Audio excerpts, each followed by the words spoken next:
আসসালামু আলাইকুম এভরিওয়ান, আমরা চলে আসলাম আজকে লাউয়ের বাগানে। দেখেন সবাই কত সুন্দর লাউ, মানে আমরা এটাকে কদু বলে চিনি না।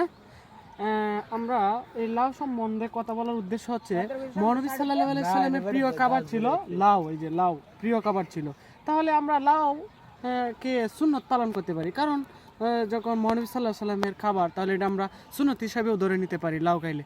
তাইলে আমাদের খাবারের রুটিনে প্রতি সপ্তাহ প্রতি মাসে লাউ রুটিনে রাখা উচিত। লাউ খাওয়া, লাউয়ে থাকে ভিটামিন সি।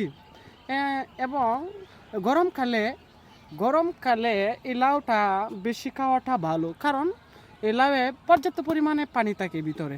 তাহলে গরমকালে খাইলে শরীর থেকে যতটুকু পানি বের হয়ে যাবে, লাউ খাইলে এই পানিটা ঘাটতিটা পূরণ হয়ে যাবে।